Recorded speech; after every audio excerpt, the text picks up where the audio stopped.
বিসমিল্লাহির রহমানির রহিম।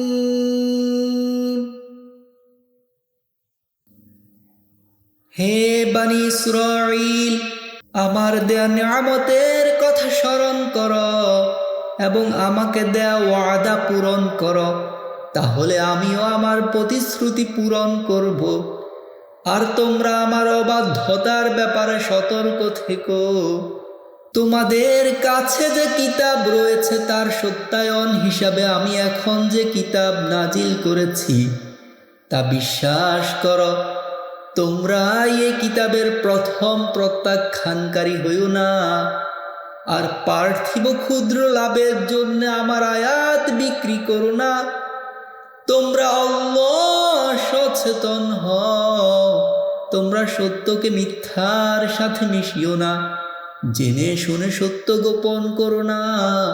তোমরা নামাজ কায়েম করো, অন্যের কল্যাণে ব্যয় করো এবং প্রার্থনাকারীদের সাথে প্রার্থনায় অবনত হও।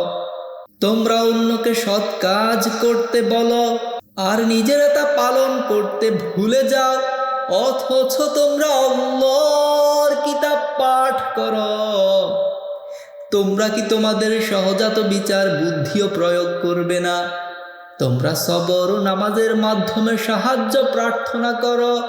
অবশ্যই বিনয় অবনত ছাড়া অন্যদের জন্য নামাজ অত্যন্ত কঠিন কাজ। অবশ্যই যারা বিশ্বাস করে যে জবাবদিহিতার জন্য তাদেরকে মহান প্রতিপালকের মুখোমুখি হতে হবে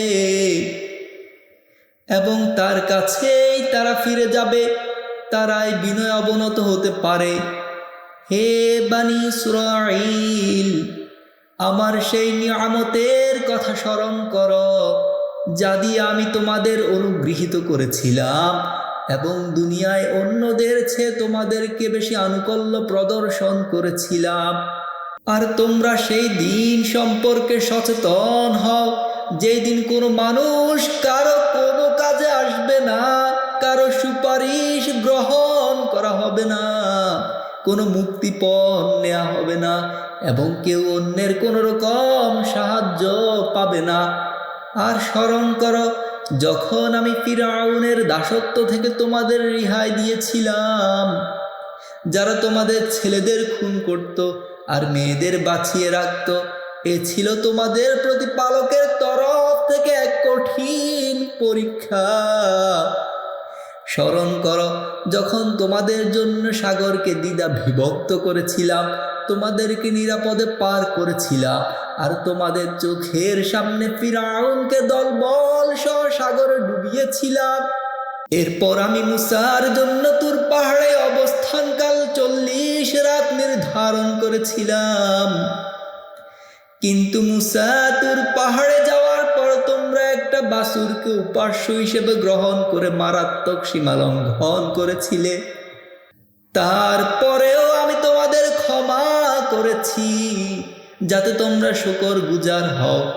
আর স্মরণ করো আমি মুসাকে সত্য মিথ্যার মানদণ্ড রূপে কিতাব দিয়েছিলাম যাতে তোমরা সৎ পথে চলতে পারো। আর মুসা যখন নিজের সম্প্রদায়কে বলল, হে আমার সম্প্রদায়, বাছুরকে উপাস্য রূপে গ্রহণ করে তোমরা নিজেদের উপর মারাত্মক জুলুম করেছ, সুতরাং তোমরা আল্লাহর কাছে তাওবা করো এবং নিজেদের কলুষিত অন্তরকে পরিশুদ্ধ করো, তাহলে আল্লাহ তোমাদের তাওবা কবুল করবেন। তিনি তো অতীব ক্ষমাশীল, পরম দয়ালু। আর যখন তোমরা বলেছিলে, হে মুসা, আমরা আল্লাহকে সরাসরি না দেখা পর্যন্ত তোমাকে কখনো বিশ্বাস করব না, তখন আকস্মাৎ বজ্রাঘাতে তোমরা নিষ্প্রাণ হয়ে গেলে। সেই মৃতপ্রায় অবস্থা থেকে আমি তোমাদের পুনরুজ্জীবিত করলাম যাতে তোমরা শুকরগুজার হতে পারো। আমি তোমাদের উপর মেঘের ছায়া বিস্তার করলাম এবং তোমাদের জন্য মান্না ও সালোয়া পাঠালাম। বললাম, তোমাদেরকে যে উত্তম রিজিক দিয়েছি তা থেকে তৃপ্তি সহকারে পানাহার করো। বস্তুত তোমাদের পূর্বপুরুষরা পাপাচারে লিপ্ত হয়ে আমার কোনো ক্ষতি করতে পারেনি, তারা নিজেরাই নিজেদের ক্ষতি করেছে।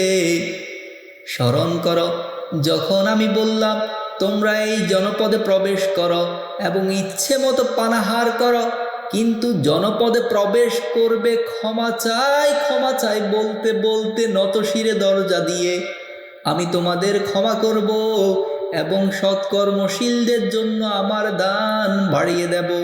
কিন্তু তাদের যা বলা হয়েছিল সীমালঙ্ঘনকারীরা তার বদলে ভিন্ন কথা বলা শুরু করলো। শেষ পর্যন্ত আমি তাদের উপর আযাব নাজিল করলাম। এটি ছিল সত্যত্যাগের শাস্তি। স্মরণ করো যখন মূসা তার সম্প্রদায়ের জন্য পানি প্রার্থনা করল, আমি বললাম তোমার লাঠি দিয়ে পাথরে আঘাত করো, তারপর সেখানে 12টি ঝর্ণা দ্বারা প্রবাহিত হলো। স্মরণ করো যখন মূসা তার সম্প্রদায়ের জন্য পানি প্রার্থনা করল, আমি বললাম তোমার লাঠি দিয়ে পাথরে আঘাত করো, তারপর সেখানে 12টি ঝর্ণা দ্বারা প্রবাহিত হলো। প্রত্যেক গোত্র নিজ নিজ পানির স্থান চিনে নিল। আমি বললাম আল্লাহর দেয়া রিজিক থেকে তোমরা পানাহার করো, আর পৃথিবীতে অনাচার ও অশান্তি সৃষ্টি করো না। স্মরণ করো তোমরা যখন বলেছিলে হে মূসা, দিনের পর দিন একই খাবার খেতে খেতে আমরা ক্লান্ত, তাই তুমি তোমার প্রতিপালকের কাছে প্রার্থনা করো তিনি যেন আমাদের জন্য জমিন থেকে শাকসবজি, শসা, গম, ডাল ও পেঁয়াজ উৎপন্ন করে। মূসা বলল তোমরা কি ভালোর বদলে খারাপ জিনিস নিতে চাও নাকি? তাহলে সেই লাঞ্ছনার রাজত্বে ফিরে যাও, তোমরা যা চাচ্ছ সব সেখানে পাবে। শেষ পর্যন্ত ওরা লাঞ্ছনা, অপমান ও দুর্দশায় পতিত হলো, আটকে গেল আল্লাহর গজবের বৃত্তে। কারণ এ ছিল ওদের অবাধ্যতা ও সীমালঙ্ঘনের পরিণতি। ওরা আল্লাহর আয়াতকে অস্বীকার করেছে, নবীদেরকে অন্যায়ভাবে হত্যা করেছে। অবশ্যই মুসলিম, ইহুদি, খ্রিস্টান ও সাবিদের মধ্যে যারাই আল্লাহ মহাবিচার দিবসে বিশ্বাস করে এবং সৎকর্ম করে, তাদের সবার জন্যই প্রতিপালকের কাছে পুরস্কার রয়েছে। তাদের কোনো ভয় নেই এবং তারা দুঃখিত হবে না। স্মরণ করো যখন তুর পাহাড়কে উপরে তুলে ধরে তোমাদের কাছ থেকে অঙ্গীকার গ্রহণ করে বলেছিলাম আমি যে কিতাব দিলাম তা শক্ত করে ধরো, আর এর মধ্যে যে বিধিবিধান আছে তা মনে রেখো, যাতে তোমরা আল্লাহ সচেতন হয়ে চলতে পারো। এরপরেও তোমরা সত্য থেকে মুখ ফিরিয়ে নিলে, তোমাদের প্রতি আল্লাহর বিশেষ অনুগ্রহ দয়া না থাকলে তোমরা অবশ্যই ধ্বংস হয়ে যেতে। তোমরা ভালোভাবেই জানো তোমাদের মধ্যে যারা শনিবারের সীমা লঙ্ঘন করেছিল, আমি তাদের বলেছিলাম দীক্ষিত বানর হও, অর্থাৎ এমন অধপাতে যাও যাতে চারদিক থেকে ধিক্কার আর ধিক্কার বর্ষিত হয়। এই ঘটনা তাদের সমসাময়িক ও পরবর্তীদের শিক্ষা গ্রহণের জন্য দৃষ্টান্ত এবং আল্লাহ সচেতনদের জন্য উপদেশ স্বরূপ। স্মরণ করো যখন মূসা তার সম্প্রদায়কে বলেছিল আল্লাহ তোমাদেরকে একটি গরু জবাই করার হুকুম দিয়েছেন, তারা বলেছিল তুমি কি আমাদের সাথে ঠাট্টা করছো নাকি? মূসা বলেছিল মূর্খদের মতো কথা বলা থেকে আমি আল্লাহর কাছে আশ্রয় চাচ্ছি। তারা বলল তোমার প্রতিপালককে আমাদের স্পষ্ট করে জানিয়ে দিতে বলো গরুটি কেমন হবে। মূসা বলল আল্লাহ বলেছেন এ এমন একটি গাভী যা বুড়ো নয়, বাছুরও নয়, মাঝ বয়সী হবে। অতএব তোমরা যে আদেশ পেয়েছো তা পালন করো। তারা বলল তোমার প্রতিপালককে আমাদের স্পষ্ট করে জানতে বলো গাভীর রং কি হবে। মূসা বললেন সেটি হবে হলুদ রঙের, এর উজ্জ্বল গাঢ় রং দেখে দর্শক খুশি হবে। তারা তখন বলল, তোমার প্রতিপালককে আমাদের স্পষ্ট করে জানিয়ে দিতে বলো, সেটা কি ধরনের গাভী হবে। আমরা গাভীটি নিয়ে বিভ্রান্তিতে আছি, আল্লাহ চাইলে নিশ্চয়ই আমরা পথ পাব। মূসা বলল, আল্লাহ সুবহানাহু ওয়া তাআলা বলেছেন, এমন এক গাভী যার জমি চাষে বা খেতে পানি সেচের কাজে লাগানো হয়নি, সম্পূর্ণ নিখুঁত ও সুস্থ। তারা বলল, এখন তুমি ঠিক তথ্য এনেছ। যদিও তারা এত সুন্দর গাভী জবাই করতে প্রস্তুত ছিল না, তবুও তারা জবাই করল। স্মরণ করো, যখন তোমরা একজন মানুষকে খুন করে একে অন্যের উপর দোষারোপ করছিলে এবং তোমরা বিষয়টি গোপন রাখতে চাইলেও আল্লাহ সুবহানাহু ওয়া তাআলা তা প্রকাশ করলেন। তখন আমি বললাম, গরুর একটি অংশ দিয়ে মৃতকে আঘাত করো। এভাবে আল্লাহ মৃতকে জীবিত করেন আর তোমাদেরকে তার নিদর্শন দেখান, যেন তোমরা বুঝতে শেখো। কিন্তু এমন নিদর্শন দেখার পরও তোমাদের অন্তর পাষাণ বা পাষাণের চেয়েও কঠিন হয়ে গেল। কোন পাথর থেকে তো ঝর্ণা বা নালা প্রবাহিত হয়। কতক পাথর ফেটে গেলে তার ভেতর থেকে পানি বেরিয়ে আসে। আবার কিছু পাথর আছে যে আল্লাহর কথা মনে করে হতবিহ্বল হয়ে ধসে পড়ে।